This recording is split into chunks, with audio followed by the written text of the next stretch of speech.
Hello everyone, welcome to my channel. History का practice set है important question NET JRF के लिए और भी सभी परीक्षाओं के लिए इंपॉर्टेंट है और इसमें प्रीवियस ईयर के क्वेश्चन इसलिए मोस्ट इंपॉर्टेंट है। तो इसका पहला प्रश्न देखते हैं। पहला प्रश्न है the precepts of Jesus the guide to peace and happiness नामक शीर्षक पुस्तक को निम्नलिखित में से किसने लिखा था?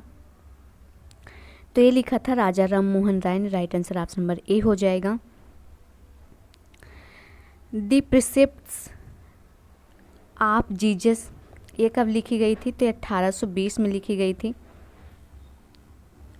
1820 में।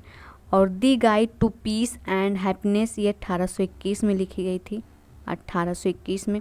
और इसे दोनों को लिखा किसने थे? तो राजा राम मोहन राय ने लिखी थी, राजा राम मोहन राय ने लिखा था। राइट आंसर हो जाएगा ऑप्शन नंबर ए। नेक्स्ट देखते हैं।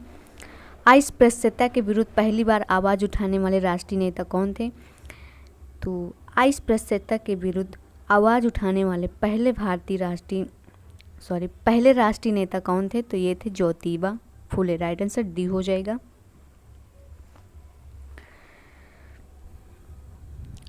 निम्न जाति आंदोलन की शुरुआत सर्वप्रथम महाराष्ट्र से हुई थी। फूले ने 1873 में सत्य शोधक समाज की स्थापना की थी और इन्होंने गुलामगिरी नामक पुस्तक लिखी थी और इसके माध्यम से इन्होंने निम्न जातियों को जागरूक भी किया था। तो राइट आंसर हो जाएगा डी। नेक्स्ट देखते हैं। आर्य समाजी नेता श्री हरविलास सारदा का संबंध भारत के किस भाग से था? तो ये था राजस्थान से। राइट आंसर हो जाएगा ऑप्शन नंबर ए। आर्य समाजी नेता श्री हरविलास सारदा का संबंध राजस्थान से था। हरविलास सारदा प्रयत्नों से बाल विवाह निरोधक कानून 28 सितंबर 1929 में पास हुआ था। इसे सारदा एक्ट के नाम से भी जाना जाता है। इस एक्ट में 18 वर्ष से कम उम्र के लड़के और 14 वर्ष से कम उम्र की लड़कियों का विवाह अवैध घोषित कर दिया गया था। तो राइट आंसर हो जाएगा ऑप्शन नंबर ए। नेक्स्ट देखते हैं। देश प्रेम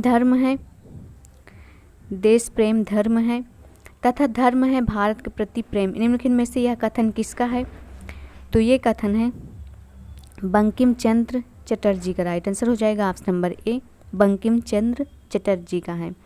बंकिम चंद्र चटर्जी जो थे वो 19वीं शताब्दी के बंगाल के प्रकांड विद्वान तथा महान कवि और उपन्यासकार भी थे। इन्होंने अपनी पुस्तक आनंद मठ में वंदे मातरम गीत की रचना की थी। वंदे मातरम गीत को सबसे पहले कहाँ गाया गया था? तो 1996 में कांग्रेस के कलकत्ता अधिवेशन में इसे गाया गया था और इन्हें अलेक्जेंडर ड्यूमा भी माने जाते थे। ये इन्होंने 1865 में बंगला भाषा में अपना पहला उपन्यास दुर्गेश नंदिनी लिखा था। इनका मानना था कि नई राष्ट्रीय धार्मिकता केवल शिक्षा के विकास व विस्तार से लाई जा सकती है। इन्होंने शिक्षा की उपयोगिता को समझते हुए पूरे देश में सांस्कृतिक संस्थाओं की स्थापना पर बल दिया था। इन्होंने धर्म के बारे में कहा था कि देश प्रेम धर्म है तथा धर्म है भारत के प्रति प्रेम। राइट आंसर हो जाएगा सी। नेक्स्ट देखते हैं।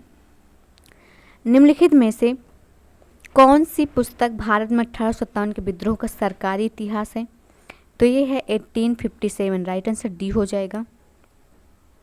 1857 के भारतीय स्वाधीनता आंदोलन के सरकारी इतिहासकार थे सुरेंद्र नाथ सेन।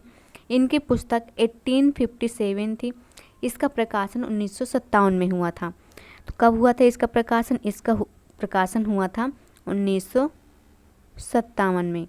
राइट आंसर हो जाएगा डी। नेक्स्ट देखते हैं। नेक्स्ट क्वेश्चन है निम्नलिखित में से कौन सा विद्रोह और नेता सुमेलित नहीं है? देख लेते हैं। पहला है मुंडा बिरसा।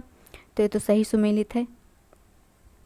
मुंडा विद्रोह कहाँ हुआ था? तो छोटा नागपुर पठार के रांची के दक्षिण में निवास करने वाली जनजाति थी और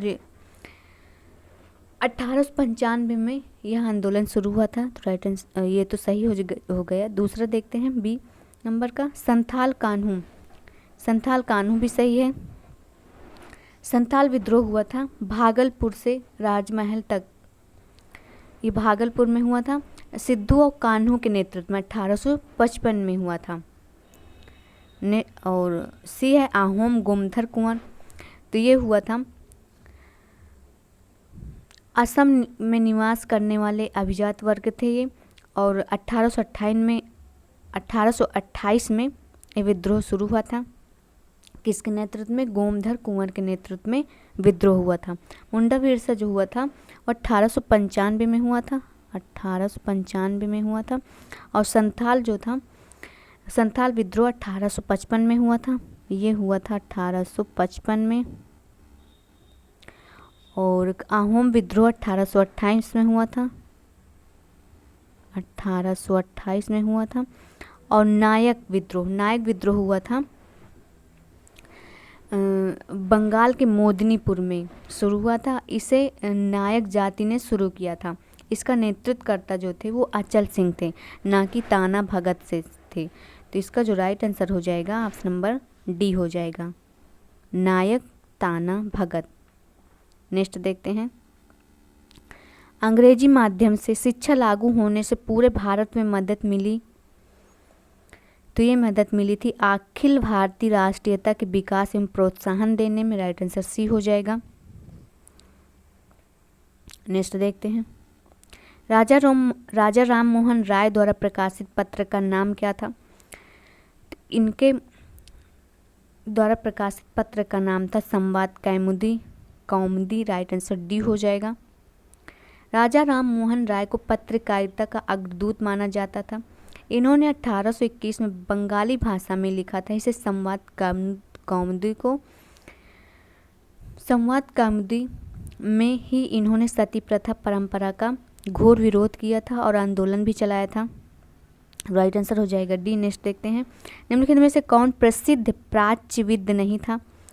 तो ये था Charles Trevelyan. Right answer D हो जाएगा।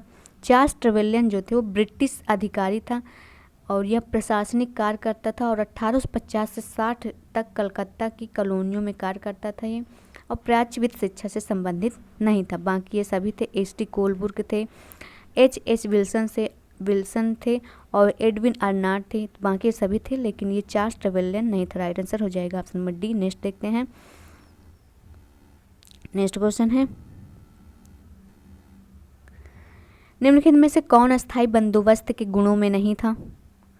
तो इसका राइट आंसर हो जाएगा, इसने किसानों के हितों को सुरक्षित किया था। तो ये इसका राइट आंसर हो जाएगा।